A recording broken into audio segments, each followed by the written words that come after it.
हमारे दुख दो प्रकार के हैं। एक मान्यताकृत है और एक अध्यासकृत है।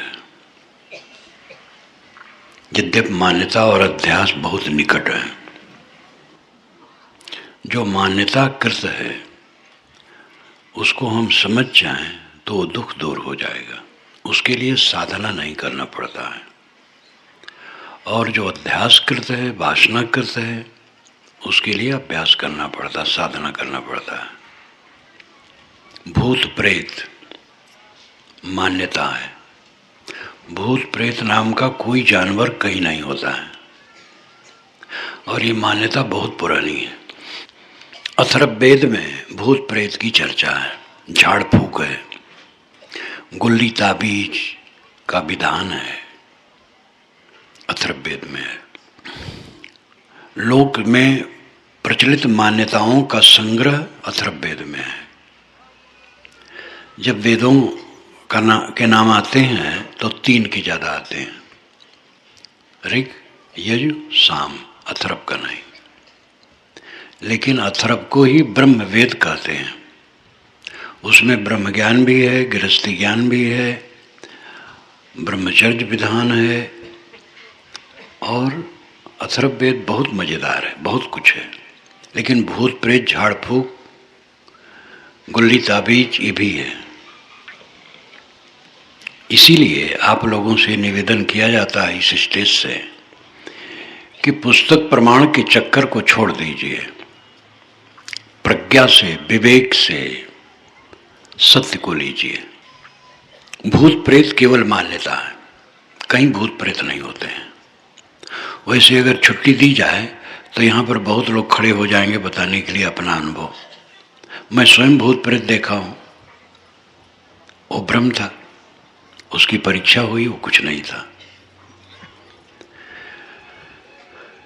चुड़ैल, परेतिन, ब्रह्म राक्षस, वहाँ भी बड़ व्यवस्था। ब्राह्मण मरता है जब प्रेत होता है उसका नाम ब्रह्म राक्षस है। सब भटकाव है। अंग फड़कने से हानि और लाभ की कल्पना झूठी है। दाहिनांग फड़के बायांग फड़के कोई चिंता मत करो। छूछे घड़े और भरे घड़े देखने से कोई यहाँ लाभ नहीं है। कोई टोक दिया, कहाँ जाते हो, कोई नुकसान नहीं है। धोबी और तेली, धोबी को देख करके शुभ, तेली को देख के अशुभ। तेली ने तेल दिया, तेल बहुत गुणकारी ठहरा, उससे हमने प्रकाश चलाया, पकवान बनाए, दवाइयाँ बनाई, देह में लगाते हैं। ऐसा तेल देने वाले तेली को हमने बदनाम किया, ये अपराध है। तेली देख के अशुभ नहीं होता है, धोबी देख के शुभ नहीं होता है। सब दिशाएं मंगलमय हैं। किसी दिशा में किसी दिन जाओ, कोई चिंता मत करो।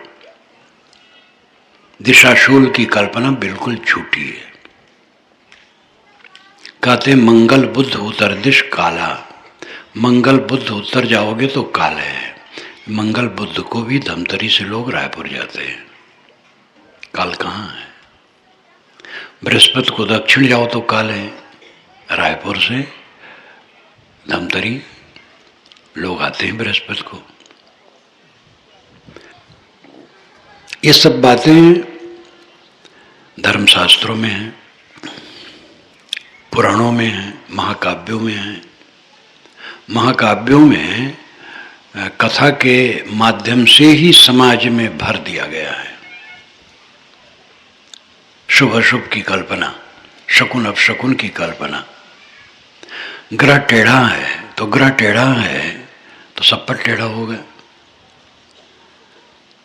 खुले आकाश में जितने लोग दिन में बैठे रहेंगे, सूरज की गर्मी सबको बराबर लगेगी।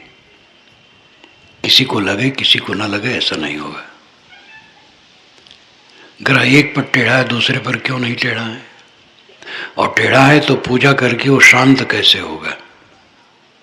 पूजा करके एक बल्ब को भी बुझा नहीं सकते हो, तो ग्रह को शांत कर दोगे? ये सब कमाने खाने का धंधा है, भ्रमिक है, सब भटके हैं, और भटकाने वाले और भटकाते हैं। 7.5 लगी है, 7.5 बरस तक घर से न निकलो। उसी दिन झोपड़ी में बच्चा पैदा हुआ, महल में हुआ। महल वाला पंडित को दिखाया तो कहा बच्चा 27 में पड़ा है। अब 27 दिन तक बच्चे की आवाज पिता न सुने, सुनेगा तो बहुत अमंगल होगा। पंडित चतुर है, ये नहीं कहता माता न सुने, माता के तो गोद में है, इसलिए पिता को कहता है। 27 जंगल की लकड़ी, 27 की पुजाई मैंने देखी है बचपन में। जहां जिस घर में जन्मा था उसी घर में देखा। ये पूरा जंजाल फैला है, कोई अनिष्ट करने वाला ऊपर है, कोई नहीं है। कोई दुख देने वाला तैर रहा हो आकाश में, कोई नहीं है। सब दिन मंगल हैं, सब तिथियां मंगल हैं, सब दिशाएं मंगलमय हैं, सब दिन मंगलमय हैं। हमारे विचार, उच्चार, आचार पवित्र होने चाहिए। बस हमारे विचार पवित्र हो, उच्चार बोलना पवित्र हो, और आचार कर्म पवित्र हो, बस। और कोई चिंता करने की जरूरत नहीं। अशुभ नाम की चीज बाहर नहीं है, भीतर है। हमारे मन का विकार अशुभ है, मन की पवित्रता शुभ है। इन बातों को आप समझ जाएं तो इसके लिए साधना नहीं करना पड़ता है। ये मेरा अपना अनुभव है। मुझे एक प्रेत, एक प्रेतिन, एक ब्रह्मराक्षस लगते थे। कई बार मैं आप लोगों के सामने कहता हूं। 18 वर्ष की उम्र के पहले करीब करीब 3 बार मैं बीमार हुआ। तो एक प्रेत लगता था, एक प्रेतिन, एक ब्रह्मराक्षस। बैगा बड़ा चतुर होता है, बहुत फंसा के रखता है। वो झाड़ता फूकता, अच्छे हो गए तो उसका दांव लग गया, नहीं अच्छे हुए तो कहता भाई देखो, वो जो प्रेत और प्रेतिन है उसको तो मैंने पकड़ लिया, लेकिन ब्रह्म राक्षस तुम्हारे घर का है, वो हमारे पकड़ में नहीं आता है। तो दूसरे ढंग से वो पुजवाता है, बहकाता है किसी प्रकार। ये सब धोखा है। टोना टोटका, जादू, जादू बिल्कुल झूठ है। जादू है हाथ की सफाई, बात की सफाई, वस्तु की बनावट, दवाई इत्यादि। मंत्र से कुछ नहीं बनता है। जादूगर हाथ लहराता है, फूकता है, सिक्का निकल आता है। सिक्का वो छिपाए रखता है। हाथ की सफाई उसकी ऐसी है। वस्तु की बनावट, एक छोटी सी साफी में दिया सलाई की काड़ी रखा जादूगर, अब मोड़ दिया, और कई बार मोड़ा, और कहा इस सभा में से कोई आए इसको तोड़ दे। कोई आया तो पकड़े रहता है, साफी में लिपटी रहती, उसको तोड़वा देता खूब। जब झाड़ता है तो सीधी काड़ी निकलती है, तो लोग आश्चर्यचकित रहते हैं। लेकिन उसमें ट्रिकबाजी है। साफी में चारों तरफ 3-4 काड़ियां सिली रहती हैं, और एक काड़ी जो रखता बीच में उसको मोड़ता, मोड़ करके अपने हाथ में रख लेता है। जो सिली हुई काड़ी वो आपको देता है, आप तोड़ देते हैं तो वो तो अंदर रहता है, वो तो झड़ेगा नहीं। जो सीधी रहती है वही झड़ जाती है। हमारे साथ में जादूगर हैं, घंटा घंटा जादू दिखाते हैं, पर्दाफाश करते हैं। जादू नाम की चीज कुछ है ही नहीं, केवल ट्रिकबाजी है, और लोगों को व्यामोहित करते हैं। जादूगर तो बता देता है कि हमारे हाथ की सफाई, बात की सफाई इत्यादि का, लेकिन कोई पंडित, महात्मा, पादरी, ज्ञानी जी नहीं बताएंगे, वो सिद्ध बाबा बनेंगे। जादूगर ईमानदार होता है। जादूगर बता देते हैं कि मेरे हाथ की सफाई है, बात की सफाई है, वस्तु की बनावट है, दवाई है। एक गिलास यहाँ रखा जाए, एक गिलास 20 फीट की दूर पर रखा जाए।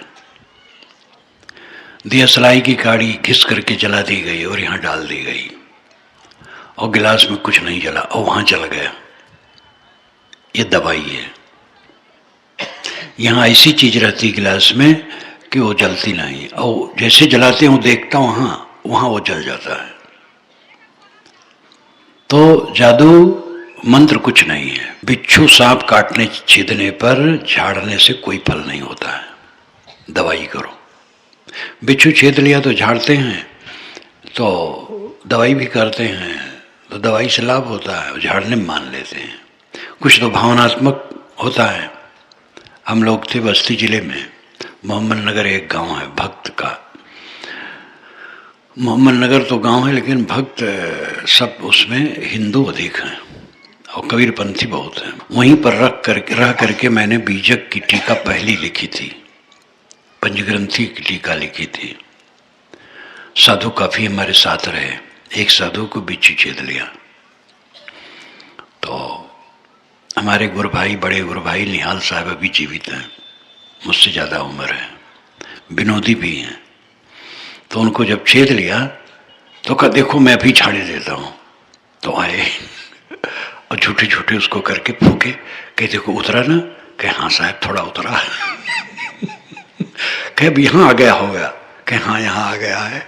और जैसे रहा वैसे रहा। और भावनात्मक, सांप जहरीला काट लेगा और अगर दवाई नहीं हुई तो मरना है। 2 व्यक्तियों की घटना मेरे सामने हुई है। सांप काट लिया, जहरीला सांप, और झाड़ते रह गए, वो मर गया। एक जगह तो गांव में था, लेकिन एक जगह तो हाई स्कूल में था और प्रिंसिपल ग्रेजुएट। मैं कहता रहा कि ले जाओ, वो बस चढ़ाने में लगा रहा और मर गया। सांप काटे तो तुरंत बड़े हॉस्पिटल ले जाना चाहिए। बिच्छू काटे छेदे दवाई होती है। मंत्र तंत्र सब झूठे, मत भरमो सबको है। अंधविश्वास की सारी बातें समझ लेने पर उड़ जाती हैं। मैं इन सब अंधविश्वासों में था, लेकिन अंधविश्वास के रूप में बहुत करता धरता नहीं था। बस इतने था जब बीमार हूं तो झाड़ फूक करवाता था। 18 बरस की उम्र में हमें कबीर साहब का ज्ञान मिला और बीजक पढ़ा। 3 महीना बीजक त्रिज्या पूर्ण साहब की टीका पढ़ी और निर्मल साहब का निर्मल सत्य ज्ञान दर्शन, सब भ्रम उड़ गया। तब से भूत प्रेत नहीं मिले और कोई झंझट नहीं हुई। इसके लिए मुझे कुछ साधना नहीं करना पड़ा। जड़ चेतन का ठीक निर्णय हो जाने पर भूत प्रेत अपने आप उड़ जाते हैं। जीव देह छोड़ करके गर्भ में जाता है, देह धरता है, तब कुछ कर सकता है। अदृश्य रूप में कुछ नहीं कर सकता है। भूत आया बिल्ली बनकर, घोड़ा बनकर भाग गया। बिल्ली और घोड़ा बनने में कितना समय लगता है? बिल्ली नर मादा का संबंध होता है। बिल्ली गर्भवती होती है, महीनों के बाद बच्चा जन्मती है और फिर बहुत दिनों के बाद तब बिल्ली का रूप होता है। ऊंट, ऐसे सभी जानवर झट से कैसे बन गए? सब भ्रम है। भूत प्रेत, जादू टोना, जंतर मंतर, ग्रह लगन, मुहूर्त, झाड़ फूक, दिशाशूल, शकुन अपशकुन, अंग फड़कने से हान लाभ की कल्पना, सब का सब बकवास है। और इन बकवासों में अच्छे विद्वान लोग फंसे हैं और इसमें फंसाने वाले बड़े बड़े गुरघंटाल लगे हैं। ये जो बैगा हैं साधारण हैं, ऐसे ऐसे तांत्रिक हैं समाज को भाका देने वाले। पूरा झूठ है। आज से 10 वर्ष पूर्व लोकसभा का चुनाव हुआ था। उस समय अटल जी प्रधानमंत्री थे। सभी ज्योतिषी ही कहे थे कि अटल जी ही फिर प्रधानमंत्री होंगे। एक व्यक्ति भी नहीं कहा था कि अब की बार संदेह है, और वे नहीं हुए। उसी के बाद तो और वो अस्वस्थ हो गए। इस समय तो बेचारे हुए विस्मृत में है। एक ज्योतिषी तो कहता कि अब की बार अड़चन है, सब के सब वही कहे। ये ज्योतिष की पोल पट्टी है। फलित ज्योतिष एकदम बकवास है, गणित ज्योतिष ठीक है। भारत में गणित ज्योतिष रहा, यूनान से फलित ज्योतिष आया और यहाँ फैल गया, तो अब ज्योतिषी आए हैं तो इसका मतलब फलित ज्योतिष बताने वाले आए हैं। आप अपनी हाथ की रेखा किसी को न दिखाओ, हाथ से काम करो, कभी भी ग्रह दशा मत दिखाओ।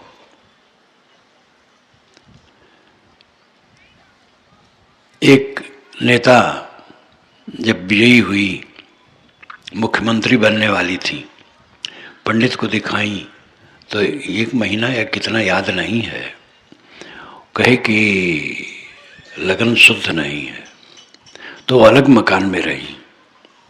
जब वो तिथि आई तब उन्होंने जा करके शपथ ग्रहण किया। ऐसे ऐसे पोगापंथी हमारे यहाँ नेता हैं। अंगूठियों के पहनने से कोई लाभ नहीं है। धातु ग्रहण करने के लिए अथर्व वेद में भी बात है। ये सब वेद में मैंने लिखा है। वेद क्या कहते पढ़ो तो सब कुछ कच्चा चिट्ठा आएगा, उसमें निर्णय किया गया है। ये धातु धारण करने से लाभ, ये धातु धारण करने से लाभ, अंगूठियों के धारण करने से लाभ। राजनेता की तो उंगलियां घट जाती हैं, अंगूठियां बढ़ जाती हैं, तो एक एक उंगली में 2-2 अंगूठी पहनते हैं। और अंगूठियां गंदगी पैदा करती और कुछ नहीं होता है, कोई लाभ नहीं है। उंगलियां अपने आप सुंदर हैं, प्रकृति ने उसे सुंदर बनाया है, उसमें रिंग डाल करके खराब न कीजिए, गंदगी जमती है। विवाह उवाह हो तो 2-4 दिन के लिए पहन लीजिए। कितने तो बूढ़े मेरे पास जब अंगूठी पहने आते हैं तो मैं कहता हूं क्या फिर से शादी करोगे, तो घबरा जाते हैं। एक देवी पूजा करके सूरज के सामने खड़ी हुई, हाथ जोड़ करके मनाने लगी, तो उसको दुर्गंधी आई। कहा हे सूरज भगवान, रोज नहीं गंधाते थे, आज क्यों गंधा रहे हो? तो उसकी सास ने कहा बेवकूफ, सूरज गंधाते हैं, तेरा हाथ तो नहीं गंधाता है। तो आकर के देखी तो बहू के हाथ में अंगूठी, अंगूठी में टट्टी लगी थी। बच्चा उसका टट्टी करके आया था, उसका आपदस्त कराया और हाथ धो करके अंते तंते लग गई पूजा में। अगर वो आटा गूंथती तो क्या दशा होती आटा की? देवियां ध्यान दे, देवियां तो ज्यादा पहनना चाहती हैं। उंगलियों में अंगूठी पहन करके उंगलियों को खराब न करो और अशुद्ध भोजन न करो। आपका कर्म आपका साथी है, अच्छा कर्म करो और भय रहित रहो, सब समय निर्भय रहो। आपको तकलीफ देने वाला कोई भगवान शैतान नहीं है। हमारे आपके कर्म हमें सुख दुख देते हैं और वो जब आएगा तो भोगना पड़ेगा। कोई पंडित और महात्मा काट नहीं सकता है। बच्चा न हो घबराओ मत। कितने को बच्चे नहीं होते हैं? शिव जी को बच्चे नहीं हुए तो उन्होंने पुण्यक व्रत किया। ब्रह्म वैवर्त पुराण में लिखा है, मैंने बीजक व्याख्या में इसका उदाहरण दिया है। उनको बच्चा नहीं था, पुण्यक व्रत किया और बहुत दान पुण्य किया, लेकिन बच्चा नहीं हुआ। स्वामी कार्तिकेय और गणेश उनके बच्चे नहीं थे, गोद लिया हुआ समझो। शिव जी औढ़र दानी अपने को बच्चा नहीं दे पाए, अपनी पत्नी को। कबीर साहब ने व्यंग में लिखा है, पार्वती को बांझ न कहिए, ईश्वर न कहिए भिखारी। कहीं कबीर कर्ता की बातें, कर्म की बात निनारी।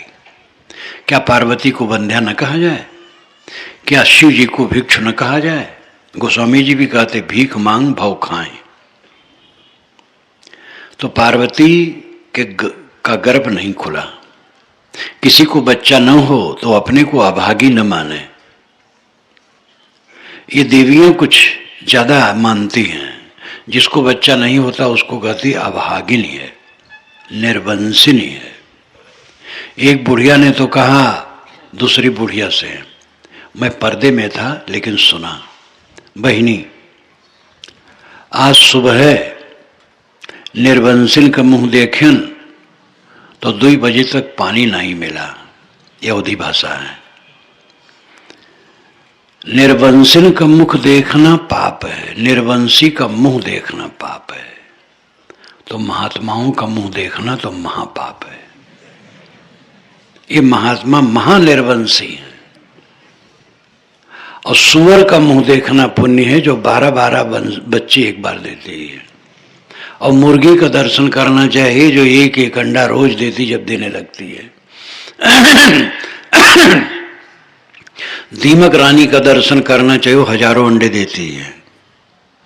बच्चा पैदा करने से कोई पुण्यवान नहीं है, और जो बच्चा नहीं जिसको पैदा हुआ वो पापी नहीं है। इसलिए भ्रम को दूर कर दो।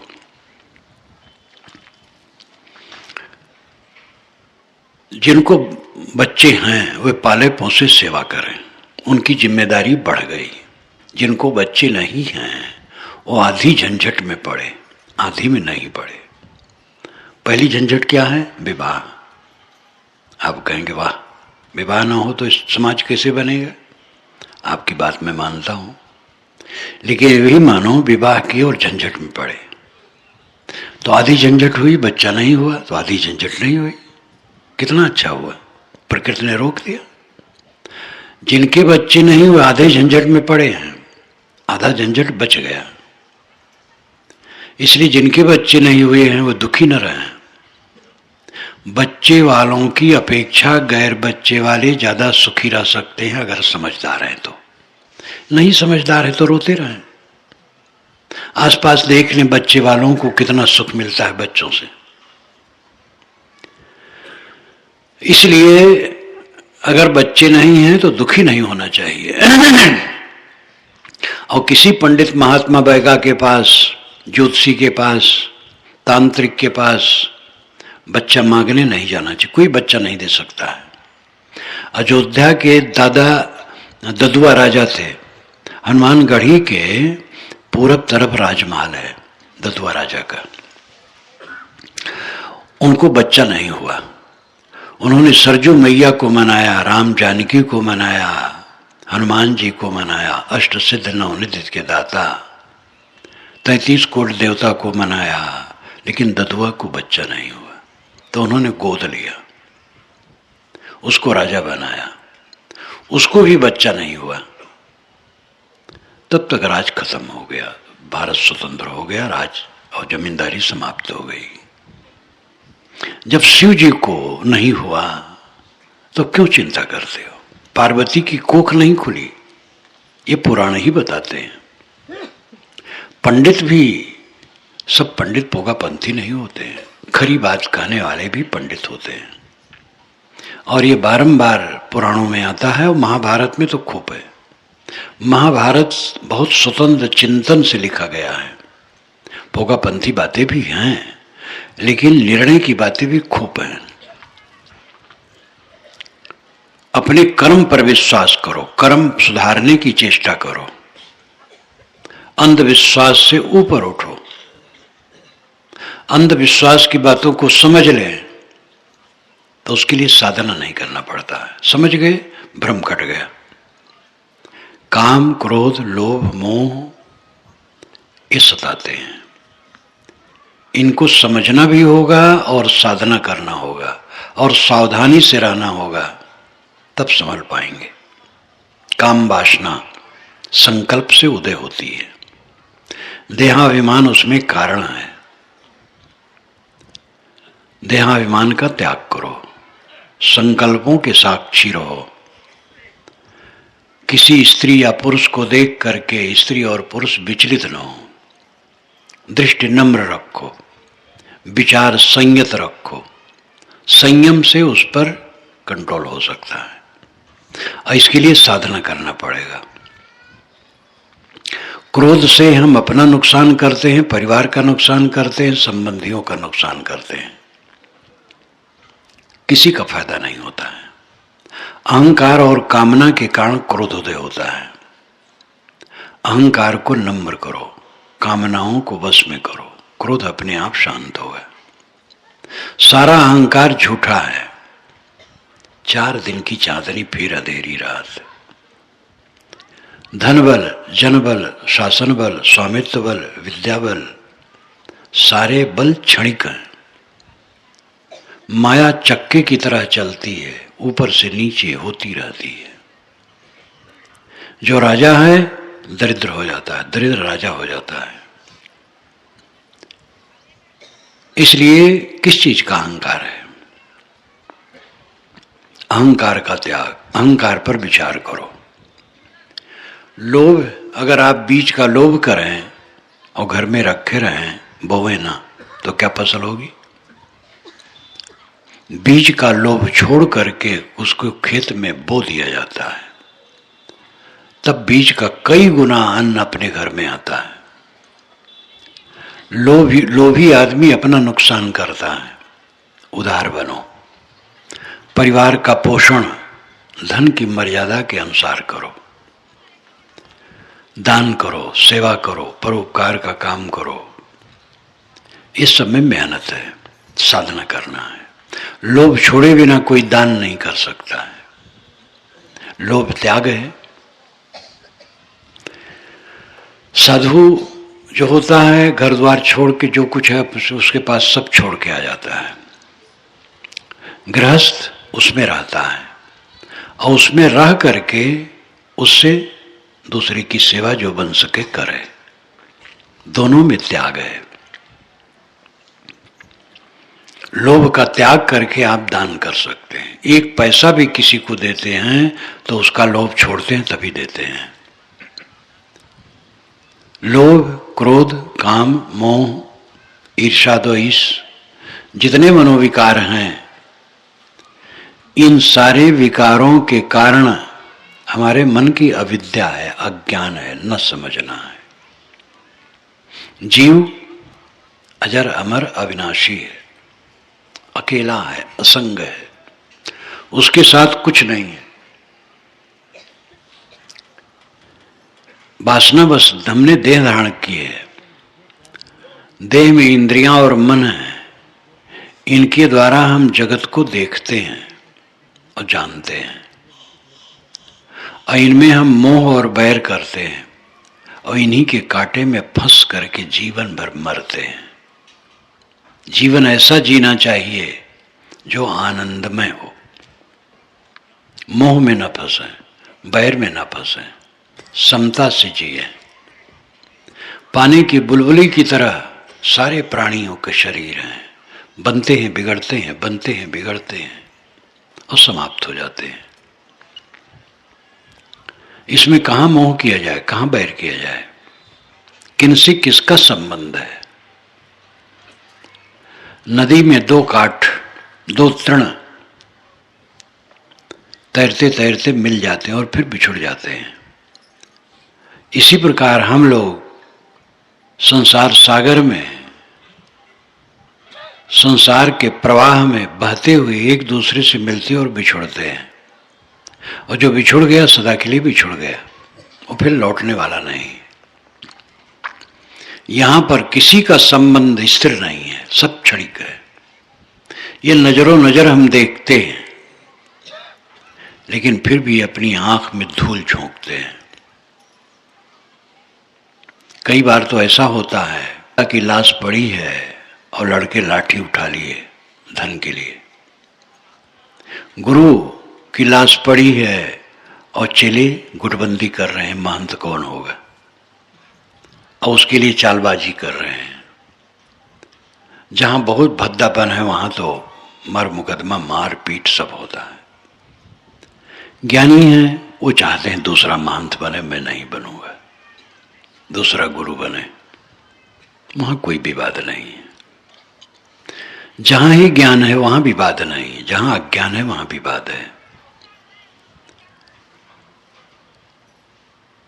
जो मालिक था सब छोड़ के चला गया और उसके लिए हम लड़ाई करते हैं। हमें नहीं जाना है, हमें समझना है कि सब कुछ नाशवान है, सब कुछ भागता जा रहा है, मेरे साथ कुछ रहने वाला नहीं है। इसलिए विवेक से जिए, अध्यात्म में मन धन है, व्यवहार में जन धन है। ये सूत्र है। कई बार मैं आप लोगों के सामने इसको कहता हूं। आध्यात्मिक साधना में समझिए मन धन है। मन अगर संतुष्ट है तो सब काम पूरा हो गया। और व्यवहार में जन धन है। जन प्राणी, आपके घर में जितने परिवार के लोग हैं वह आपका धन है। वह खुश रहें बस सब बढ़िया है। लेकिन इसका उल्टा है, पैसा हमारे पास ज्यादा रहे, भाई खुश रहे चाहे ना खुश रहे, भाई का हक मारा जाता है। 4 भाई हैं, एक मालिक बन गया, वो बेईमानी करता है। सब बेईमानी नहीं करते हैं।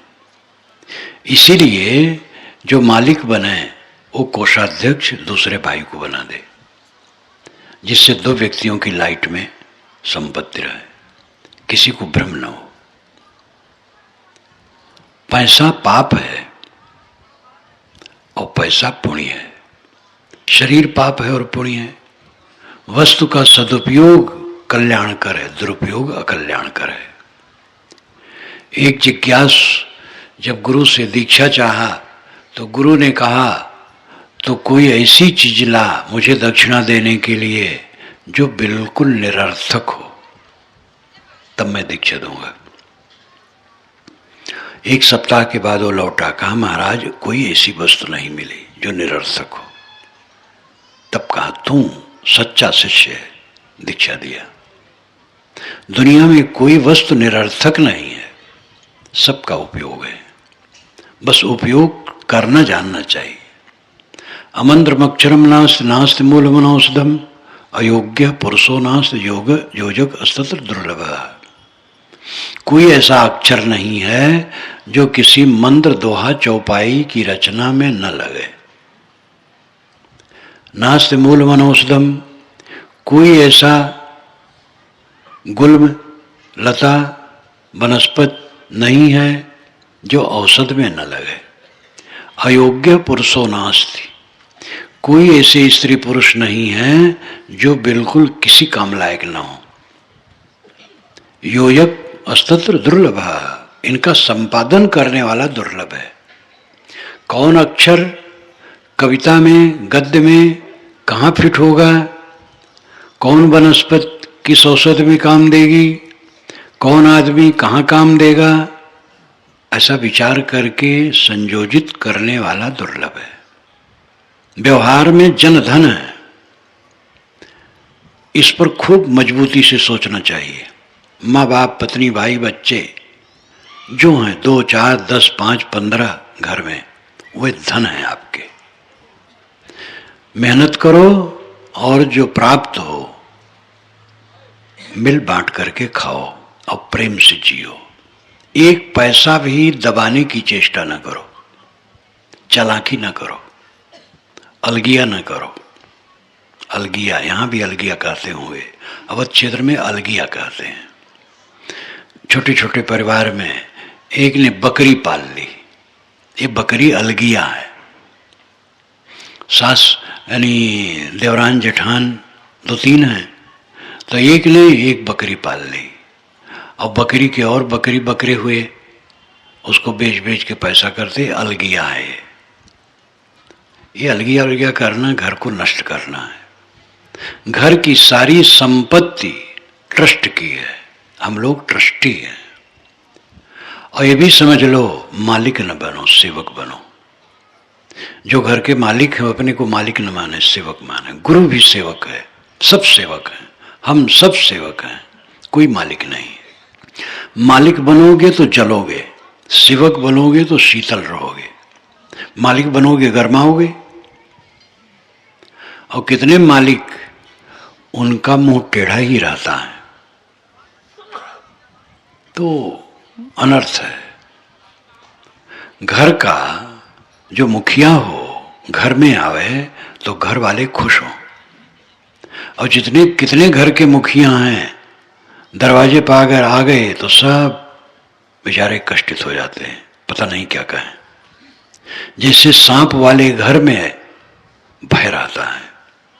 ऐसे कुछ लोग होते हैं जिनसे बात करने में भय लगता है। तो ऐसे लोगों का जीवन नरक है और दूसरों को भी नरक देते हैं। सरल रहो बच्चे की तरह, कोमल। और घर का मुखिया अपने को सेवक माने, मालिक न माने। मालिक मानना ही अपराध है। सेवक बनो, विनम्र बनो, बच्चे की तरह सरल रहो और भेदभाव न करो। 4 भाई थे, पिता बूढ़ा था, सच्ची घटना है। रोगी भी था। बड़े लड़के को उसने मालिक बना दिया। धीरे धीरे वो और अपंग हो गया। पिता कुछ दिन में मर गया। बड़ा भाई और भी धन का घोटाला करने लगा। संपन्न घर था। कुछ दिनों के बाद बंटवारा का समय आया। एक मकान और बनाया, फाजिल मकान था। सब बंटवारा हुआ। बंटवारे में भी उसने चालाकी की।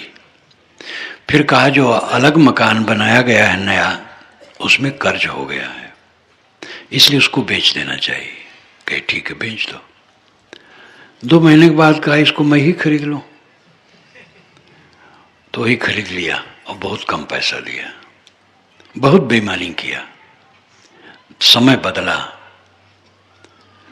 उसका लड़का उसकी सेवा नहीं की। भाई के लड़के, भतीजे समझदार थे। वो जानते थे कि इस बड़े बाप ने हमारे हक को मारा है, लेकिन उन्होंने सेवा की। और उसका लड़का उसकी सेवा नहीं की। कौन किसकी सेवा करेगा, इसकी चिंता न करो। घर में 4 बच्चे हैं, 3 भाई के, सब बच्चे मेरे हैं। इसलिए जो छल कपट घर में चलता है, बेईमानी चलती है, दबाना चलता है, वो पाप होता है। पूत सपूत तो का धन संचय, पूत कुपूत तो का धन संचय। अगर पुत्र कुपुत्र है तो उसके लिए संचय करके क्या करोगे? वो शराबी कबाबी होके के उड़ा देगा। और अगर समझदार है तो क्या संचय करना, कमाए खाएगा। सबके हाथ हैं, सब कमाए खाएंगे। हम मानते हैं कि हमारे पीढ़ी दर पीढ़ी में जितने पैदा होंगे हाथ पैर नहीं होंगे, इसलिए उनके लिए कमा के रख दो। ये भ्रम है। इसलिए परिवार में कभी छल नहीं होना चाहिए किसी के साथ। घर की पूरी संपत्ति ट्रस्ट की है, सब कमाए खाएं रहें। जब बंटवारा हो बांट लें, बराबर बराबर बांट लें। 2 भाई थे, एक भाई के 2 बच्चे, एक भाई का 1 बच्चा, बड़े का 1 बच्चा था। तो वो भी सब जवान हो गए थे। तो बहुएं भी आ गई, खटपट होने लगा। तो लगा कि बांटने में अच्छा है, तो बंटवारा कर दिया जाए। बड़े भाई ने बैठाया छोटे भाई को। बड़े भाई ने छोटे भाई को 3 हिस्सा करके बताने लगा। तो छोटे भाई ने कहा भैया ये 3 हिस्सा कैसे करते हो? आपके 1 लड़का, हमारे 2 लड़का है, तो हमारे आप में बंटवारा हो रहा है, तो आधा आधा करो। कहे देखो हमारे तुम्हारे में नहीं हो रहा है, ये बच्चों में हो रहा है। हमारे तुम्हारे में होता तो ऐसा करता, तो बच्चों में हो रहा है, बच्चों के नाते हम लोग मजबूर हैं, तो 3 हिस्सा करेंगे। बड़ा भाई 3 हिस्सा करके 1 हिस्सा अपने बच्चे को दिया और 2 हिस्सा अपने छोटे भाई के दोनों बच्चों को दिया। इतना बढ़िया आदमी। ऐसे साहसी लोग हैं। तो आपस में ये समझ लो कि धन धन नहीं है, जन धन है। आपके परिवार के लोग धन हैं, उनका मन शुद्ध होना चाहिए, उनमें प्रेम होना चाहिए, उनमें समता और शांति होनी चाहिए, उनको खुश रखना चाहिए। और पैसे के लिए, धन के लिए कलह करके सब नरक कर देते हैं। और अध्यात्म में मंदन है।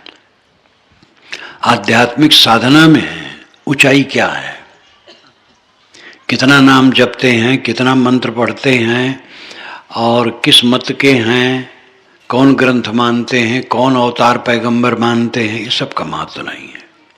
मन कितना निर्मल है, क्रोध रहित, काम रहित, लोभ रहित, द्वेष रहित, ईर्षा रहित, परदोष दर्शन रहित, सरल बालक की तरह निर्मल मन, ये अध्यात्म की ऊंचाई है। बहुत बड़ा साफा पगड़ी बांध ले, जटा रखा ले और बहुत विचित्र वेश पहन ले, वेद पाठ करे, कुरान पाठ करे, ये सब धर्म की कसौटी नहीं है। धर्म की कसौटी है चित्त कितना कोमल है, निर्मल है। इसलिए अध्यात्म में मन धन है। मन को संभालो, मन को पवित्र करो, निर्मल करो, बच्चे की तरह कोमल। अपने पुत्र की कटु बात सुन करके भी क्रोध न करो। हो जाता है, भूल चूक हो जाती है। साथियों से गलती देख करके भड़को ना, उनको प्रेम से संभालो।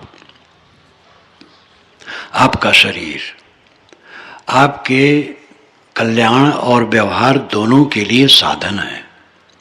आप अपने शरीर से खेती करते हैं, व्यापार करते हैं, नौकरी करते हैं, मजदूरी करते हैं, कमाते खाते हैं। अब आप अपने शरीर से ही साधन भजन करते हैं। आपका शरीर अध्यात्म और व्यवहार दोनों के लिए सहायक है।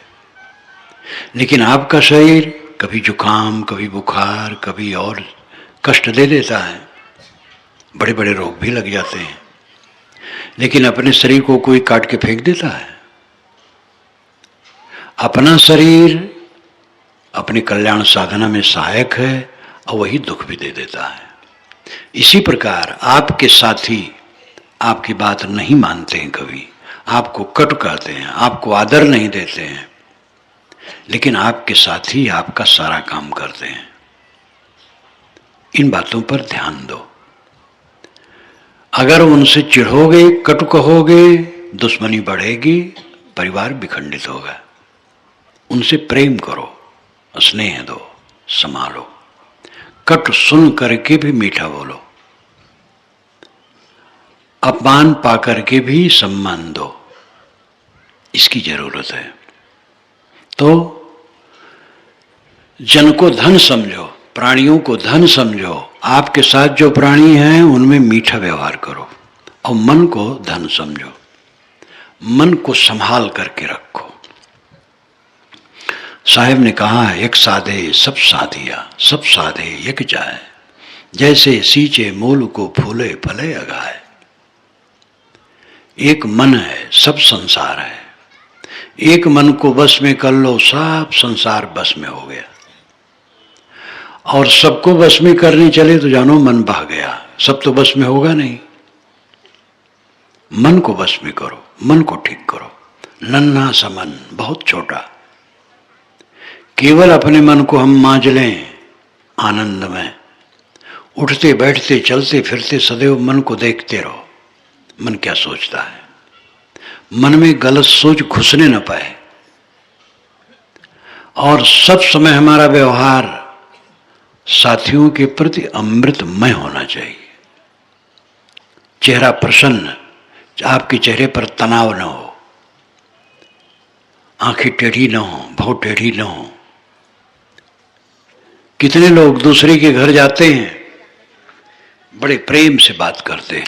दूसरे के घर गए तो वहां के बूढ़े, बच्चे, स्त्री, पुरुष सबसे खूब मीठी बात करते हैं। और अपने दरवाजे पर आए तो मालूम होता है दरोगा जी आ गए, गरम। और घर वाले देख करके संतापित हो गए। सांप वाले घर में रहना जैसे संकट लगता है, वैसे जो मनुष्य ऐसा है कि उससे बात करने में भय लगता है, तो मनुष्य बहुत बेकार आदमी है। घर का मालिक हो, बूढ़ा हो, गुरु हो या कोई भी हो, अफसर हो, कोमल होना चाहिए, उसे मीठा होना चाहिए। सबसे विनम्रता का बर्ताव करो। ये सब में साधना की जरूरत है। मैंने आपसे कहा था कुछ दुख ऐसे हैं जिसको समझ लो उड़ जाएगा दुख, साधना नहीं करना है। भूत प्रेत जादू टोना झाड़ फूक, ग्रह लगन मुहूर्त दिशा शूल शकुन अपशकुन हाथ रेखा और न मालूम कितनी बातें भ्रांतियों की, सब बेकार की चीजें, बवंडर है।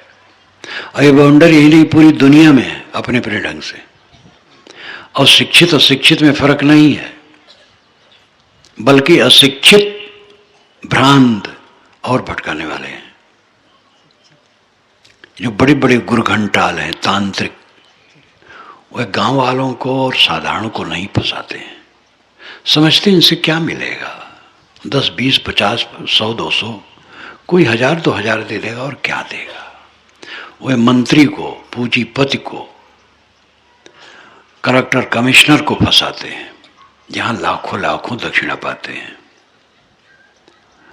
और जैसे लाल मुंह के बानर होते हैं तो उनको फंसाने पर उनको सिखाया जा सकता है, क्योंकि वो चतुर होते हैं।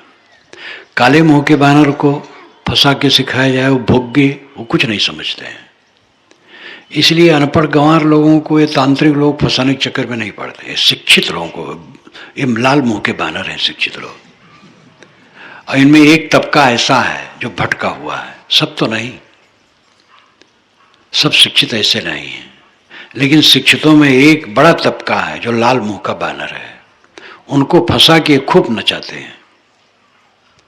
जितने बड़े गुरघंटाल हैं उनके चेले मंत्री लोग हैं, सेठ लोग हैं। ऐसे ऐसे सेठ के घर हैं जहां 3-4 पंडित हर समय पूजा में लगे रहते हैं, और महीने में लाखों लाखों पूजा खर्च होता है, क्योंकि उनके बच्चा नहीं है। अब बच्चा के लिए परे, बच्चे के, उनके तो बच्चा, लेकिन बच्चे का बच्चा नहीं है।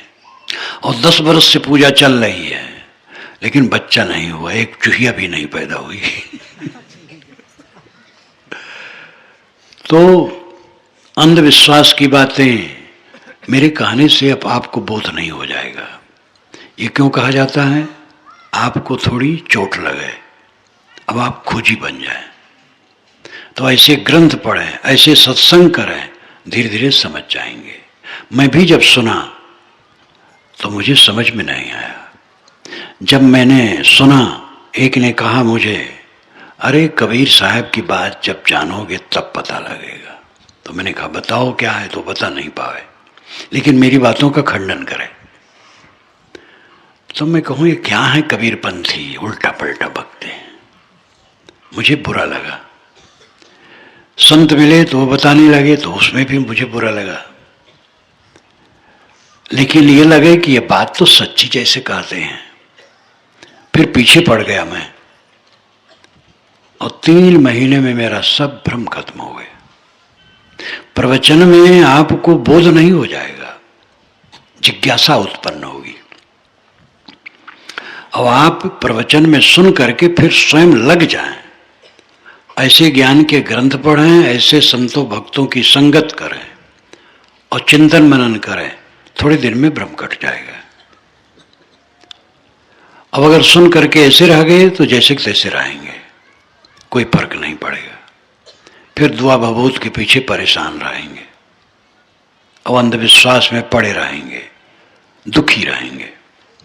अंधविश्वास की जितनी बातें हैं समझ लेने पर ये उड़ जाती हैं। इनके लिए साधना नहीं करना है, लेकिन देहाभिमान, काम क्रोध लोभ मोह, ये सब समझना भी है और साधना करना है, तब इनके दुख मिटेंगे। इनको समझ लिए, आत्मा अमर है, निर्मल है, असंग है, कैवल्य है, कैवल्य स्वरूप है, लेकिन न अध्ययन है, न मनन है, न चिंतन है, न साधना है, तो आसक्ति नहीं मिटेगी। बड़े बड़े ज्ञानी हैं, वासना में बहते हैं। इन दोनों बातों पर ध्यान दें। कबीर साहब की वाणी अंधविश्वासों को एकदम समाप्त कर देती है। बीजक मैंने पढ़ा, सन 1950-51 की घटना होगी। बीजक पढ़ा, 3 महीने में सब भ्रम उड़ गया। पहले तो मन में उलझन हुई, और मैं कहूँ संतों से, क्या कबीर साहब ही सच्चे ज्ञानी थे, ऋषि मुनि सब झूठे हो गए? तो कहे नहीं, घबराओ ना, ऋषि मुनि झूठे नहीं हैं, समझो। समझते समझते 3 महीना में सब भ्रम उड़ गया और निर्भ्रांत हो गया। फिर उसके पश्चात दूसरे का भ्रम दूर करने लगा, दूसरों को समझाने लगा। तो लगन थी, तो लगा। आप में भी लगन होनी चाहिए। स्वयं लगो, स्वयं ऐसा चिंतन मनन करो, खोज करो सत्य क्या है। अंधविश्वास में समाज सड़ रहा है, विषयासक्ति में तो सड़ ही रहा है। अंधविश्वास और विषयासक्ति, अंधविश्वास सच्चे ज्ञान से उड़ जाएगा, और विषयासक्ति के लिए ज्ञान और साधना दोनों की जरूरत होगी। यही कल्याण का रास्ता है। अपने मन को हल्का बनाओ, सरल बनाओ, सहज बनाओ, सहज जीवन जियो, शांति से जियो, प्रेम से जियो। सास बहू प्रेम से आपस में बात करें, देवरान जेठान प्रेम से आपस में बात करें, ननद भावज प्रेम से बात करें, पिता पुत्र भाई भाई प्रेम से बात करें, प्रेम की निगाह से देखें, प्रेम का बर्ताव करें। तब लगेगा कि भजन साधन हो रहा है। भजन साधन बहुत हो रहा है और कोई किसी से बोलना नहीं चाहता है। एक बोला तो दूसरा डपट लेता है। हर जगह क्रोध, द्वेष, ईर्ष्या, निंदा, परनिंदा। तो क्या साधन भजन है? जीवन का परिवर्तन अंधकार से प्रकाश की तरफ बढ़ना, ये जीवन की सफलता है। तमसा मां ज्योतिर्गमय, हमारे ऋषियों ने बहुत पहले कहा है। अंधकार से हम प्रकाश की तरफ हमें ले चलो। सर्वे भवन्तु सुखिनः, सर्वे सन्तु निरामयाः, सर्वे भद्राणि पश्यन्तु मा कश्चित् दुःख भाग् भवेत्। हजारों वर्ष पूर्व मेरे ऋषियों ने कहा था, सब प्राणी दुख से रहित हो, सुखी हो। सर्वे भवन्तु सुखिनः, सब सुखी हो। सर्वे सन्तु निरामयाः, सब निरोगी हो। सर्वे भद्राणि पश्यन्तु, सब कल्याण देखें। मां कश्चित् दुख भाग् भवेत्, कोई थोड़ा भी दुख न पावे। ये कब होगा? अपने को बदलने से। भगवान दुख दूर कर देगा, ये तो एक दिलासा है। नाम लो, भगवान दुख दूर कर देगा। भगवान बेचारे चल पाता तो सबका दुख पहले दूर कर देता। हम दुख बनावे तो कोई भगवान दूर करे? गुरु भी नहीं दूर कर पाएगा। गुरु खाली रास्ता बताएगा, दुख दूर हमें करना पड़ेगा। हमने दुख बनाया है, अज्ञान, अहंकार, लोभ, मोह करके हमने दुख बनाया है। हमें ही अपने दुखों को मिटाना होगा। इन बातों पर ध्यान दें, मनन चिंतन करें, फिर शेष बातें दूसरे टाइम कही जाएंगी।